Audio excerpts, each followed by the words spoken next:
Hi అండి, అందరికీ very good morning. Welcome back to SK Telugu information channel. చాలా members నాకు కొన్ని మెసేజెస్ చేశారు. Before yesterday and yesterday sir మీరు డైలీ అప్డేట్స్ అనేది ఇవ్వడం లేదు సార్, వాట్ హ్యాపెన్ అని చెప్పేసి. సో ఎస్టర్డే బిఫోర్ ఎస్టర్డే కూడా కొన్ని వీడియోస్ మనము అప్లోడ్ చేయడం లేకపోయాను బికాజ్ సమ్ వర్క్స్ ఉండడం వల్ల.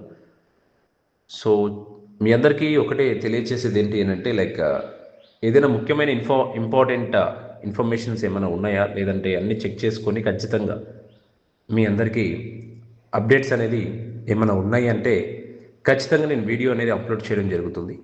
సో ఎస్టర్డే కూడా ఇంకా కొందరు అడిగారు, సో ప్రజెంట్ ఉన్న సిచ్యువేషన్స్లో అసలు ఏం టాపిక్స్ రన్ అవుతున్నాయి సార్ ప్రజెంట్ ఉన్న సిచ్యువేషన్స్లో, ఈ కేవైసీ ప్రాసెస్ అని చెప్పేసి అన్నారు కదా, అది ఎంతవరకు అవుతుంది ఏంటి అనేది కూడా అడుగుతూ ఉన్నారు. ఇంకో కొన్ని క్వశ్చన్స్ కూడా కొన్ని అడిగారు. వాటన్నిటికీ ఈరోజు ఈ వీడియోలో మీ అందరికీ ఆన్సర్ అనేది దొరుకుతుందండి. ప్రతి ఒక్కరు ఈ వీడియో చూస్తున్న ప్రతి ఒక్కరు చివరి వరకు వినండి, మీ అందరికీ ఒక క్లారిటీ వస్తుంది. ఓకే, సో ఎప్పటిలాగే ఇంకా మనం టాపిక్లోకి వెళ్ళే ముందు ఇంకా మన ఛానల్ని చూస్తూ సబ్స్క్రైబ్ చేయకపోయి ఉంటే సబ్స్క్రైబ్ చేసుకొని సపోర్ట్ చేయండి. అలాగే కింద కనిపిస్తున్న లైక్ సింబల్ని మర్చిపోకుండా క్లిక్ చేయండి. అలాగే మీ తోటి మిత్రులకు కావచ్చు, మన ఆన్పేస్ కమ్యూనిటీ మెంబర్స్కి, విక్టర్ విత్ యాష్ కమ్యూనిటీ మెంబర్స్కి వీడియోని షేర్ చేయండి. వాళ్ళు కూడా ఒక ఇన్ఫర్మేషన్ తెలుసుకొని ఒక స్టెప్ ఫార్వర్డ్ అవుతారండి. డన్ డన్ అండి.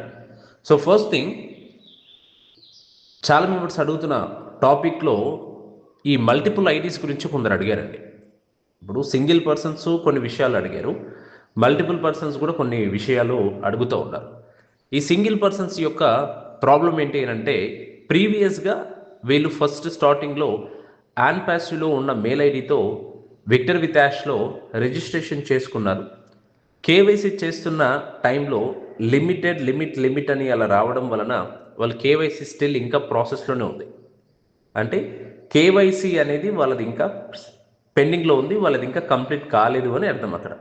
ఓకే, అప్పట్లో ఏం జరిగిందంటే అలా కాలేని సిచ్యువేషన్స్లో చాలా మెంబర్సు మళ్ళీ కొత్త మెయిల్ ఐడి ఏదైనా ఉంది అని అంటే ఆ మెయిల్ ఐడితో చేయండి, రిజిస్ట్రేషన్ చేసి కేవైసీ చేయండి అంటే వాటిలో కొందరు అయ్యాయి, ఇంకొందరివి ఇంకా స్టిల్ పెండింగ్లో ఉన్నాయి. లిమిట్ పడిన వలన అవి కూడా ప్రాసెస్లోనే ఉన్నాయి, పెండింగ్లో ఉన్నాయి, ఇంకా కంప్లీట్ కాలేదు. కొందరివి కంప్లీట్ అయినాయి. ఓకే, ఇప్పుడు సార్ మళ్ళీ ఏదైతే పెండింగ్లో ఉందో మా కేవైసీ, అదే మెయిల్కి నోటిఫికేషన్ వస్తుందా కేవైసీ చేసుకోవడానికి, అసలు ప్రాసెస్ ఏంటి అనేసి అడుగుతూ ఉన్నారండి. లేదా కొత్త మెయిల్ ఐడితో మళ్ళీ ఇప్పుడు రిజిస్ట్రేషన్ చేయమంటారని అడుగుతూ ఉన్నారు. ఏదైతే పెండింగ్ ఉంటుందో అకౌంట్, ఆ అకౌంట్ నుంచి చేసుకోండి.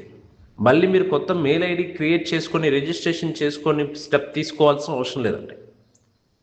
Okay, and one more thing, ఈ ఆన్పాసివ్ మెయిల్తో నేను ఇంకా రిజిస్ట్రేషన్ చేసుకోలేదు, ఈ ఆన్పాసివ్ మెయిల్తో రిజిస్ట్రేషన్ చేశాక కూడా కేవైసీ కాలేదు సార్, మళ్ళీ నెక్స్ట్ స్టెప్లో ఏదైనా మనకు ఫ్యూచర్లో ప్రాబ్లం అవుతుందా అని అడుగుతూ ఉన్నారండి. మీకు సాధ్యమయ్యేంత వరకు ఆన్పాసివ్లో మీరు ఇచ్చిన మెయిల్ ఐడి ఏదైతే ఉంటుందో ఆ మెయిల్ ఐడితో చేసుకోవడానికి ట్రై చేయండి. ఇఫ్ ఇన్ కేస్ అక్కడ నుంచి ఎటువంటిది మనకు ఆన్పాసివ్ మెయిల్ ఐడితో మీరు చేసుకోలేని స్టేజ్లో ఉన్నారు, సంథింగ్ కొందరికి ఆ మెయిల్ ఐడి పాస్వర్డ్స్ మర్చిపోయి ఉంటారు, ఆ మెయిల్ ఐడి వాళ్ళ దగ్గర లేకపోయి ఉండొచ్చు కూడా కొందరి దగ్గర. అలాంటి వ్యక్తులు ఉన్నప్పుడు దానికి మీరేం చేయలేదు ఇంకా. సో నార్మల్గా ఒక కొత్త మెయిల్ ఐడితో, మీ పర్సనల్ వేరే మెయిల్ ఐడితో కూడా రిజిస్ట్రేషన్ చేసుకొని లాగిన్ చేసుకొని కేవైసీ చేసుకొని ఒక స్టెప్ తీసుకోండి, ప్రాబ్లం లేదండి. అంతేకాని మీరు అయోమయంగా టెన్షన్ తీసుకోవాల్సిన అవసరం లేదు. ఆన్పాసివే ఖచ్చితంగా మెయిల్ ఐడి కావాలి అని టెన్షన్ తీసుకోవాల్సిన అవసరం లేదండి. మీరు ఏ మెయిల్ ఐడితో మీరు లాగిన్ చేసి కేవైసీ ప్రాసెస్ చేస్తే అక్కడ ఆ పర్సన్ వెరిఫైడ్ మెంబర్ అయితే చాలండి, అంతే. ఓకేనా, సేమ్ బెనిఫిట్సే ఉంటాయి. ఓకే, యాష్ ముఫర్ గారు ప్రీవియస్ లాంగ్ మీటింగ్లో కూడా ఆయన ఏం చెప్పారు అంటే, ఆన్పాసివ్ ఫౌండర్స్కి ఒక స్పెషాలిటీ ఉంటుంది అని చెప్పారు. ఏంటి స్పెషాలిటీ అంటే, ఈ కొత్త వ్యక్తి ఎవరైతే ఉంటారో డైరెక్ట్గా విక్టర్ విత్ యాష్ లాగిన్ వెబ్సైట్లోకి వెళ్తే కూడా మీరు ఎగ్జిస్టింగ్ మెంబర్స్తో మీరు ఖచ్చితంగా ఇన్విటేషన్ లింక్ తీసుకోవాలని చెప్పేసి అడుగుతూ ఉంటుందండి. అంటే మన దగ్గర ఎవరైతే ఆన్పాసివ్ ఫౌండర్స్ ఉంటారో వాళ్ళ దగ్గర ఇన్విటేషన్ లింక్ తీసుకుంటేనే కొత్త వాళ్ళు జాయిన్ అవ్వడానికి ఛాన్స్ ఉంటుందని చెప్పున్నారు అప్పట్లో, రైట్? అదొక్కటే స్పెషాలిటీ అండి ఇక్కడ, మిగతాదంతా same. Okay. So next priority business ఏదైతే ఉంటుందో ఆ బిజినెస్లో ఈ కేవైసీ వెరిఫికేషన్ అనేది ఇంకా బెటర్గా కూడా చెక్ చేస్తారు. చాలా మెంబర్స్ కూడా అడుగుతున్న విషయాలు ఏంటి అని అంటే, సార్ మేము మా 2-3 ఐడీస్ ఉన్నాయి, మల్టిపుల్ ఐడీస్, వీటన్నిటిని బేస్ చేసుకుంటే మాకు అన్ని రిజిస్ట్రేషన్ చేశాము, కేవైసీ కూడా కొందరు అయ్యాయి, multiple IDs same same identity కూడా ఇచ్చారు వాళ్ళు. ఇలాంటివి ఉండడం వల్ల ఫ్యూచర్లో కొంచెం ప్రాబ్లం అయ్యే ఛాన్స్ కూడా ఉంటుందండి. ఎందుకంటే ఒకటే నేమ్, ఒకటే ఐడెంటిటీతో 2-3 కేవైసీలు చేస్తున్నారు అంటే ఖచ్చితంగా బ్యాక్ ఎండ్ వెరిఫికేషన్ ఎప్పుడైనా జరిగినప్పుడు, న్యూ బిజినెస్లోకి వెళ్ళినప్పుడు అలాంటి వెరిఫికేషన్ జరిగింది అని అంటే అక్కడ ఒక ఐడి మాత్రం పెట్టగలుగుతాం. రిమైనింగ్ ఫేక్ ఐడీస్ కింద తీసుకొని రిమైనింగ్ ఐడీస్ అనేది రిమూవ్ చేసే ఛాన్సెస్ ఉన్నాయి. అలా మల్టిపుల్ ఐడీస్ ఎవరైతే ఉంటారో మీ యొక్క ఫ్యామిలీ మెంబర్స్లో మల్టిపుల్ మెంబర్స్ మీద ఆ యొక్క ఐడీస్ కావాలంటే రిజిస్ట్రేషన్ చేయండి, అట్లా ప్రాబ్లం లేదు వాళ్ళ పేరు మీద. ఆయన దట్టు 18 ఇయర్స్ అబోవ్ ఉన్న వాళ్ళకి ఇవ్వడానికి ట్రై చేయండి. అలా 18 ఇయర్స్ అబోవ్ ఉన్న వాళ్ళకి చేయడానికి ప్లాన్ చేసుకోండి ఈ విధంగా. ఓకే. సో మీరు ఇంకా ఏ డౌట్స్ ఉన్నా కూడా అడగండి, మీరు కామెంట్ చేయండి, నేను అవన్నీ క్లియర్గా చదివి కూడా మీకు క్లారిటీ ఇస్తాను. ఇంకొందరు ఒక టెక్స్ట్ మెసేజ్ లాగా కొన్ని పంపించారండి. జాన్ వైట్ గారు కొన్ని సమాచారం ఇస్తూ ఉన్నారు కదా సార్, ఇది ఎంతవరకు వాస్తవాలు ఏంటి అంటే, జాన్ వైట్ గారు చెబుతున్న విషయాలు ఏంటి అని అంటే ఒక మోటివేషన్ కాన్సెప్ట్ చెప్తా ఉన్నారు ఆయన. ఏంటి అంటే ప్రజెంట్ ఉన్న సిచ్యువేషన్స్లో చాలా మెంబర్స్లో ఎలా ఉండాలి ఏంటి అనేది ఒక క్లారిటీ ఇస్తూ ఉన్నారు ఆయన. అంతే తప్ప కంపెనీకి సంబంధించిన విషయాలు ఎక్కడైనా మీరు అడుగుతున్న డౌట్స్ పరంగా కావచ్చు ఎక్కడైనా ఏమైనా చెప్తా ఉన్నారంటే లేదండి అలా. ఓకే. బట్ ఆయన ఏం చెప్పారు, ఒక 2-3 అవర్స్ కిందట కూడా ఒకటి చెప్పారు, ద రూట్ అండ్ రాయ్ అని చెప్పేసి ఒకటి కాన్సెప్ట్ పెట్టారండి. అంటే ఒక తోట గురించి ఆలోచించండి అన్నట్టు చెప్పారు.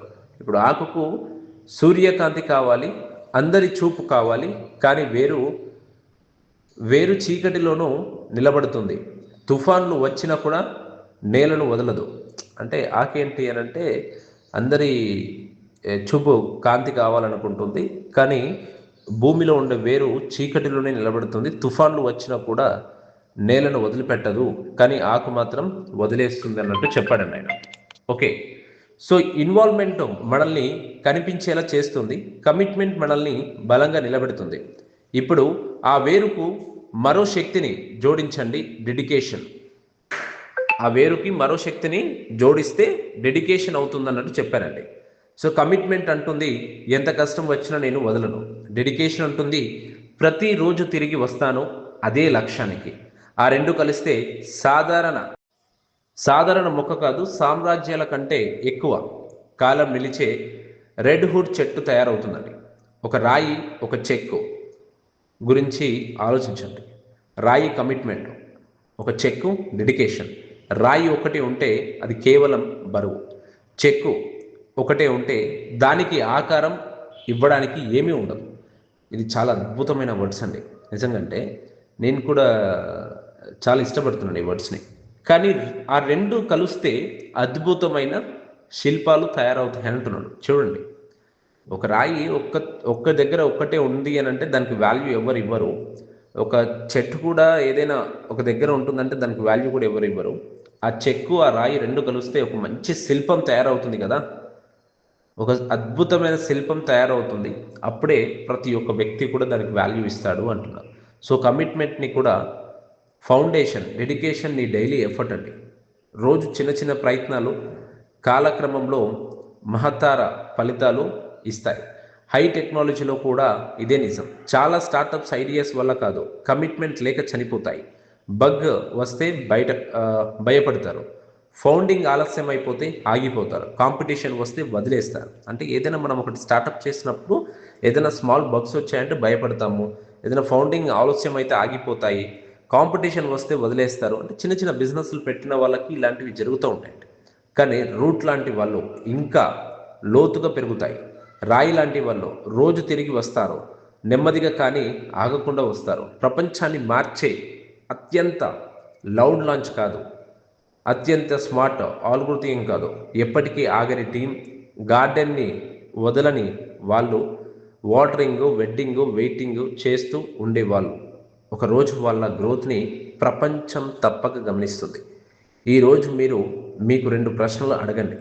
నేను లీఫ్నా లేక రూట్నా? సూపర్ అండి. నేను ఒక లీఫ్నా లేకపోతే రూట్నా? అంటే ఈ యొక్క సబ్జెక్ట్ మీకు అర్థమైతే మీరు లీఫా లేకుంటే రూటా అనేది మీరే ఆన్సర్ చేసుకోగలుగుతారు. ప్రశంసలు లేకపోతే ఆగిపోతానా లేక కష్టాల్లో ఇంకా బలపడతానా? నేను ఫ్లేర్నా లేక రాయినా? కానీ రోజులు మాత్రమే వెలుగుతానా లేక ప్రతిరోజు కన్సిస్టెన్సీగా వస్తానా?